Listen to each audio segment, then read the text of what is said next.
जय हिंद साथियों, आपका स्वागत है आपका अपना education channel study maker forum में। साथियों, देखते हैं कुछ जीके का महत्वपूर्ण क्वेश्चन जो कि हर एक बार किसी न किसी एग्जाम में पूछा जाता है। तो क्वेश्चन में पहला देखते हैं। मनुष्य में उन दांतों की संख्या कितनी है जो पूरे जीवन काल में एक ही बार निकलते हैं? यानी मनुष्य में उन दांतों की संख्या कितनी है जो पूरे जीवन काल में सिर्फ एक ही बार निकलते हैं? ये निकलते हैं आपका 12। राइट आंसर इसका सी हो जाएगा।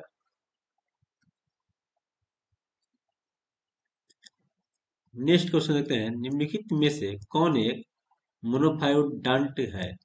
तो मोनोफायोडांट है तो यह पर अकल अकल की दांत और अग्रवचक दांत। राइट आंसर इसका ए और बी दोनों हो जाते हैं, राइट आंसर इसका डी हो जाएगा।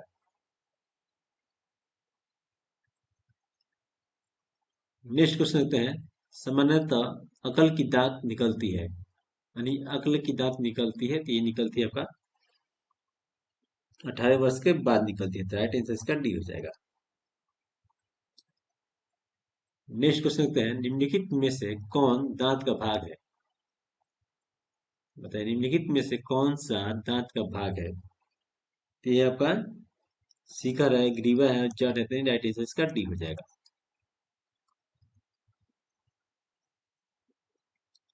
नेक्स्ट क्वेश्चन देखते हैं। दांत का वो भाग जो मसूड़ों के ऊपर निकलता, यानी दांत का वो भाग जो मसूड़ों के ऊपर निकला होता है, क्या कहलाता है? यानी दांत का वो भाग जो मसूड़ों के ऊपर निकला होता है, क्या कहलाता है? तो वो कहलाता है आपका क्राउन कहलाता है, तो राइट आंसर इसका सी हो जाएगा।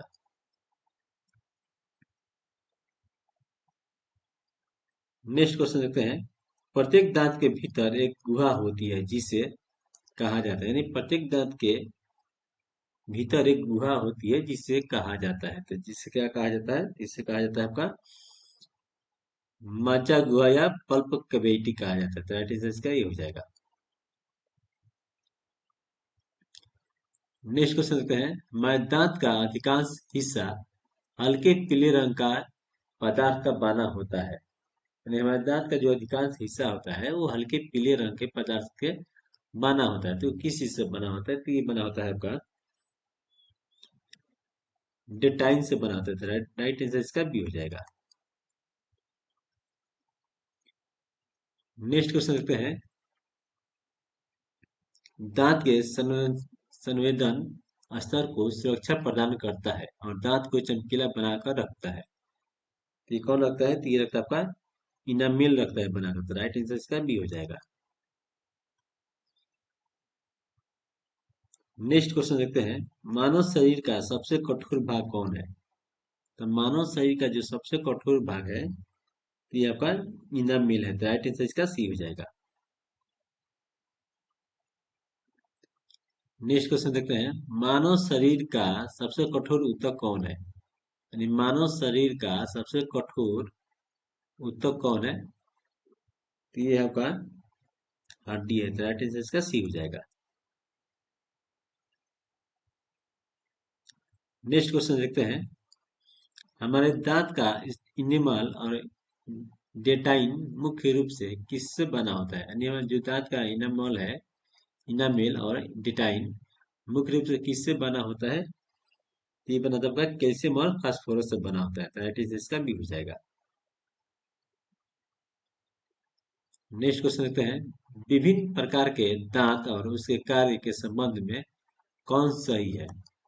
यानी विभिन्न प्रकार के दांत और उसके कार्य के संबंध में कौन सही है? ये आपका कीटक काटना, रदनक और चीरना व फाड़ना, चर्म पीसना या चबाना, तो राइट आंसर इसका इनमें से सभी हो जाता है, राइट आंसर इसका डी हो जाएगा। नेक्स्ट क्वेश्चन देखते हैं। मुख्य गुहा एक छोटी सी में खुलती है जो वायु एवं भोजन दोनों का ही पथ है, तो ये आपका ग्रसनली है, तो राइट आंसर इसका बी हो जाएगा।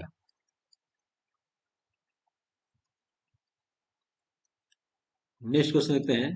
भोजन को निगलते समय श्वसन नली में जाने से रोकती है, यानी भोजन को निगलते समय श्वसन नली में जाने से रोकती है, तो ये रोकती है आपका एपिग्लोटिस रोकती है, तो राइट आंसर इसका ये हो जाएगा।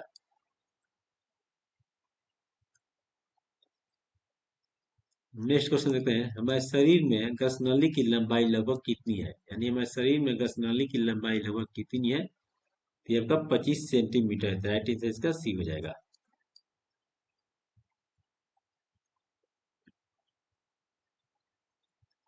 नेक्स्ट क्वेश्चन देखते हैं, आहार नाल के किस भाग में कोई पाचन क्रिया नहीं होती है, यानी आहार नाल के किस भाग में कोई पाचन क्रिया नहीं होती है, ये नहीं होती है आपका कृष्णनली में नहीं होती, राइट नेक्स्ट इसका भी हो जाएगा। नेक्स्ट क्वेश्चन देखते हैं, बोलस का कृष्णनाली में पहुंचते ही उसके दीवारों में शिथिलन या फैलाव शुरू हो जाता है, इसे कहते हैं, यानी बोलस का कृष्णनाली में पहुंचते ही इसके दीवारों में शिथिलन या फैलाव शुरू हो जाता है, तो इसे कहते हैं, तो इसे क्या कहते हैं, तो इसे कहते हैं आपका क्रमांकुचन कहते हैं, तो राइट आंसर इसका सी हो जाएगा।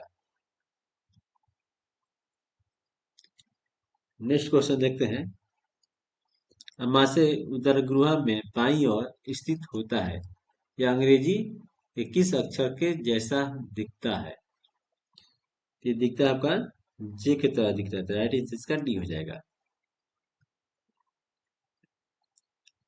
नेक्स्ट क्वेश्चन देखते हैं, निम्न में से कौन सा एक अमाशय का भाग छोटी आंत के सबसे नजदीक है, निम्न में से कौन सा एक भाग अमाशय का छोटी आंत के सबसे नजदीक है, तो ये है आपका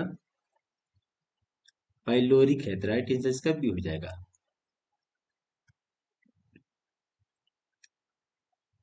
नेक्स्ट क्वेश्चन देखते हैं, जठर ग्रंथि किससे संबंधित है, यानी जठर ग्रंथि है जो किससे संबंधित है, तो ये आपका अमाशय से संबंधित है, तो राइट आंसर इसका सी डी हो जाएगा।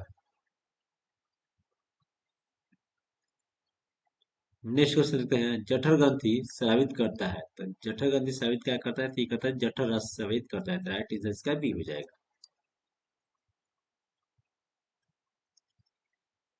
नेक्स्ट क्वेश्चन देखते हैं, जठर रस के संबंध में कौन असत्य है, तो जठर रस के संबंध में कौन असत्य है, तो ये आपका क्षारीय प्रकृति का होता है, यही असत्य है, तो राइट आंसर इसका बी हो जाएगा।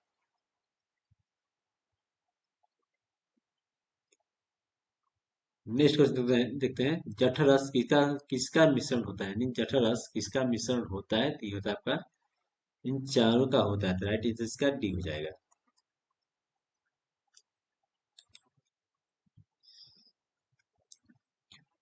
नेक्स्ट क्वेश्चन देखते हैं, जठर रस में श्लेष्मा या न्यूक्लियस का स्राव जठर ग्रंथि के किस कोशिका के द्वारा होता है, तो ये होता होगा क्लाबेलेट कोशिका के द्वारा होता है, तो राइट आंसर इसका ये हो जाएगा।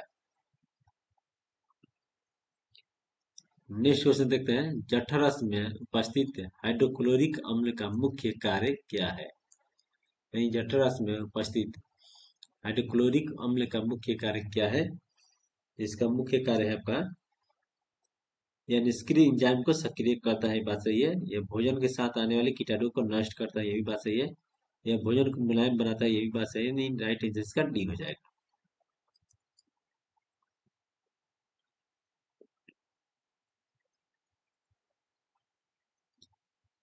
नेक्स्ट क्वेश्चन देखते हैं, निम्नलिखित में से कौन प्रोटोलियाटिक एंजाइम है, तो प्रोटोलियाटिक एंजाइम कौन है, तो ये आपका पेप्सिन हो जाएगा और रेनिन हो जाएगा, राइट आंसर इसका डी हो जाएगा।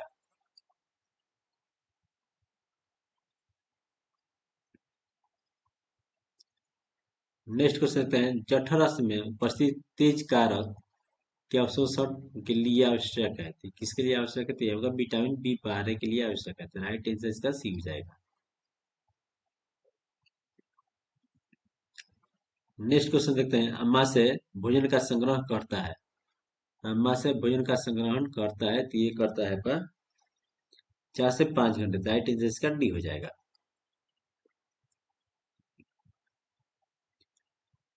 नेक्स्ट क्वेश्चन देखते हैं, हमारे शरीर में पाचन की प्रक्रिया कहाँ से शुरू हो जाती है, यानी हमारे शरीर में पाचन की प्रक्रिया कहाँ से शुरू हो जाती है, तो ये हो जाती है आपका मुख्य गुहा से शुरू हो जाती है, तो राइट आंसर इसका ये हो जाएगा।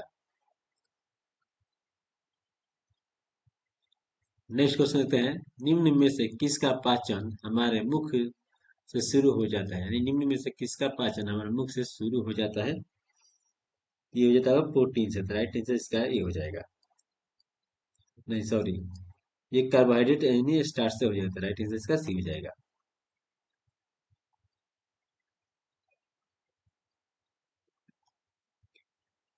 नेक्स्ट क्वेश्चन देखते हैं, हमारे पाचन प्रक्रिया में प्रोटीन का पाचन कहाँ से शुरू होता है। नहीं, हमारे पाचन प्रक्रिया में प्रोटीन का जो पाचन होता है वो कहाँ से शुरू हो जाता है।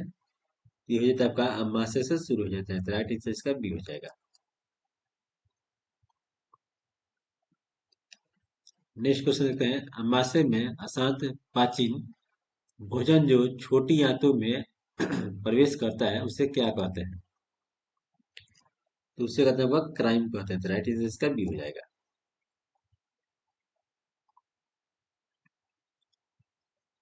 नेक्स्ट क्वेश्चन देखते हैं, मनुष्य में छोटी आंत की लंबाई लगभग कितनी होती है। यानी मनुष्य में जो छोटी आंत होती है उसकी लंबाई कितनी होती है। ये होती है वह 6 मीटर होती है, तो राइट आंसर इसका सी हो जाएगा। नेक्स्ट क्वेश्चन देखते हैं, छोटी आंत का सबसे पतला और सबसे छोटा भाग कौन सा है। यह है आपका ड्यूट डेनम है, राइट आंसर इसका ये हो जाएगा।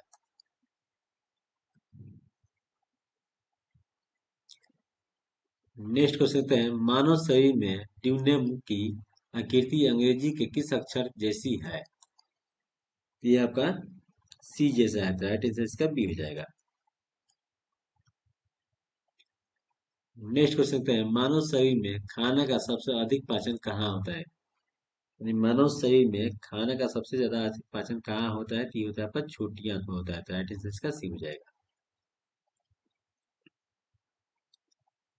नेक्स्ट क्वेश्चन देखते हैं, मानव अरनाल का सबसे लंबा भाग क्या है। यानी मानव अरनाल का सबसे जो लंबा भाग है वो क्या है, तो ये आपका छोटी आंत है, तो राइट आंसर इसका डी हो जाएगा।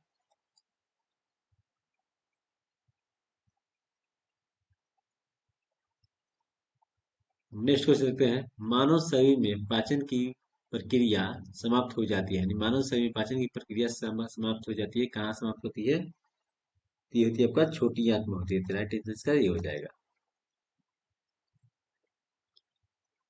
नेक्स्ट क्वेश्चन देखते हैं, छोटी आंत का सबसे लंबा भाग कौन सा है। यानी छोटी आंत का जो सबसे लंबा भाग है वो कौन सा है। तो ये आपका इलियम है, तो राइट आंसर इसका सी हो जाएगा। नेक्स्ट क्वेश्चन देखते हैं, इलियम की दीवार की भीतरी सतह पर उंगलियों के समान रचनाएं पाई जाती है जिन्हें कहते हैं। तो जिन्हें हम क्या कहते हैं, इन्हें कहते हैं आपका बिलाई कहते हैं, तो राइट आंसर इसका बी हो जाएगा।